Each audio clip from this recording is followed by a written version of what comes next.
শিবির ভাই, একেবারে যদি বলি যে এবারের রাজনীতিতে কি, প্রশ্নটা খুবই সহজ মনে হবে আপনার কাছে, যে রাজনীতিতে কি শুধুমাত্র ধর্ম আর ভারত বিরোধিতাই মূল না, বিষয় হিসেবে দাঁড়াবে? আমার কাছে মনে হচ্ছে না। এই দেখেন, এবারের রাজনীতিটা একটু ভিন্ন। মানে এবারের রাজনীতিতে যে অন্যজন খারাপ এজন্য আমাকে ভোট দিন, এই রাজনীতি আমার মনে হয় ফেল করেছে তাই তো already। চলছে এখন পর্যন্ত। যারা এটার উপরেই নির্ভর করে আছেন, এটা অলরেডি টেস্টেড যে এটা ফেল করে। ধরেন ঢাকা বিশ্ববিদ্যালয়ের নির্বাচনের পরে এটা নিয়ে বিএনপি পন্থী অনেকেও ছাত্রদলকে এই উপদেশ দিয়েছে যে দেখো, শুধু শিবির খারাপ, শিবির স্বাধীনতা বিরোধী, তাদেরকে ভোট দিও না, আমাকে ভোট দাও, এটা দিয়ে হবে না, বরং শিবির যে ছাত্র কল্যাণমূলক কাজ করেছে সেটা করো। এটা করার মধ্য দিয়ে তোমরা ছাত্রদের মন জয় করতে পারবে। এবং ছাত্রদল কিন্তু পরবর্তীতে জগন্নাথ বিশ্ববিদ্যালয়টা ফলো করেছে এবং ফলো করে তারা ভালো করেছে। শিবির ইউনিভার্সিটিগুলোতে যেটা করেছে জামাত ঠিক জাতীয় পর্যায়ে উল্টো করছে না। না, আমি বলি তো, এবারের নির্বাচনে জামাত বা বিএনপি যারাই করুক, শুধুমাত্র অমুকে খারাপ এই জন্য আমাকে ভোট দিন, এটা দিয়ে ভোট হবে না, বরং হবে যে আমি আপনার জন্য কি কি অফার করব।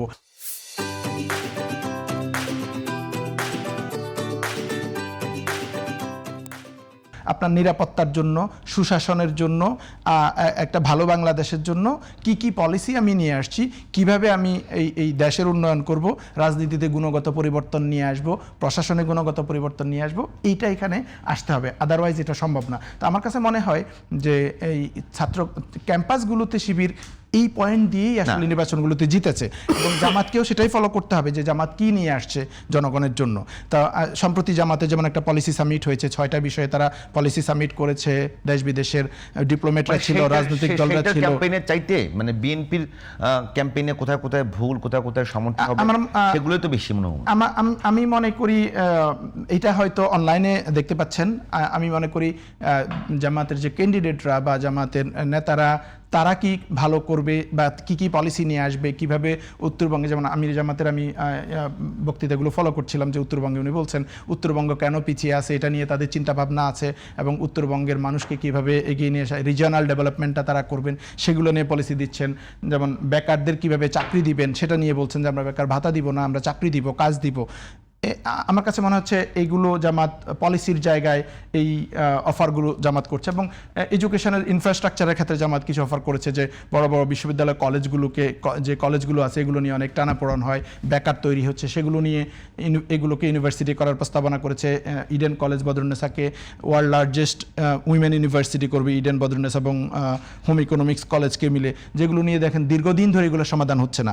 একবার জাতীয়তে যায়, একবার ঢাকা বিশ্ববিদ্যালয়ে যায়, আবার বলছে ঢাকা সেন্ট্রাল ইউনিভার্সিটি করব, এই সমাধান হচ্ছে না। জামাত কিন্তু একটা ভালো সমাধান এখানে নিয়ে আসছে, যে এই 3টাকে নিয়ে মহিলা ইউনিভার্সিটি করব, আর বাকিগুলোকে আমরা স্বতন্ত্র, এটা আমেরিকার মতো যে লিবারাল আর্টস কলেজগুলো বা বিশ্ববিদ্যালয়গুলোর মতো বিশ্ববিদ্যালয় করা হবে। তো আমার কাছে মনে হচ্ছে জামাত পলিসি নিয়ে আসছে, বিএনপিও পলিসি নিয়ে আসছে, দুই দলেরই উচিত পলিসিগুলোতে ফোকাস করা উচিত। এগুলো নিয়ে ফোকাস করতে সমস্যার যে জায়গাতে দাঁড়িয়েছে, খুব সহজ বিষয়গুলো নিয়ে এটা আপনার সাথে আমি এগ্রি করি যে আওয়ামী লীগ, বিএনপি এবং জামাত তো দীর্ঘদিনের মিত্র, তারা একসাথে রাজনীতি করেছে, আপনি যেটা বললেন, এবং একসাথে তাদের রাজনীতি করতে সমস্যা হয় নাই।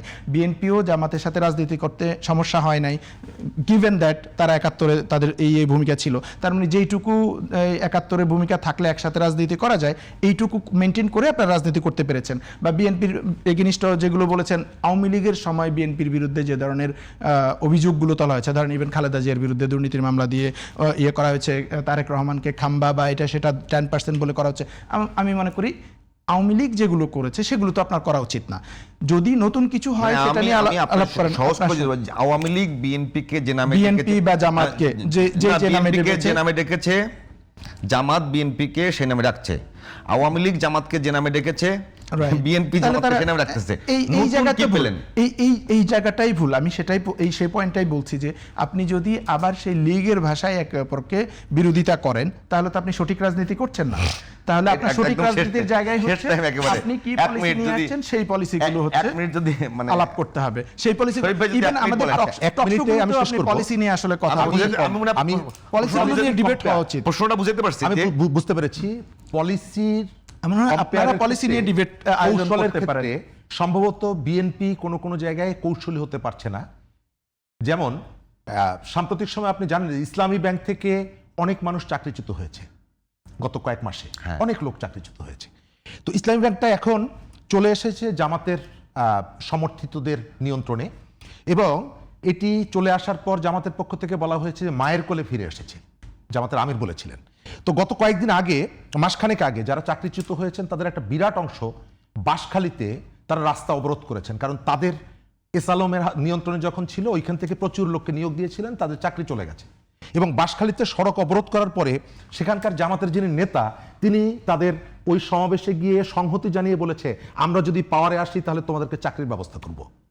কিন্তু চাকরিটা চলে গেছে তাদের নিয়ন্ত্রণে আসার পর। অর্থাৎ যেখানে যে কৌশল অবলম্বন করা দরকার সেখানে সেই কৌশলটা তারা অবলম্বন করছে, যে কৌশলটা বিএনপি করতে পারছে না। গোপালগঞ্জে তাদের যে প্রার্থী, সে বলছে যে আপাকে গত বছর ভোট দিয়েছেন, জামাতের ক্যান্ডিডেট, এবার আমাকে ভোট দেবেন, আপা যখন আসবে তখন আপনারা আবার আপাকে ভোট দিবেন, শেখ হাসিনার কথা বলছে। আবার কুমিল্লাতে গিয়ে বলছে যে মুজিব ভাইকে যে ভোট দিতেন, ভোটটা এবার আমাকে দিবেন। কিন্তু ঢাকায় এসে বলছে যে ওই যে যাচ্ছে, দেখো ফ্যাসিবাদের মতো ছায়া দেখা যাচ্ছে, সম্ভবত ফ্যাসিবাদ, ধরো তাকে জেলে ঢুকাও।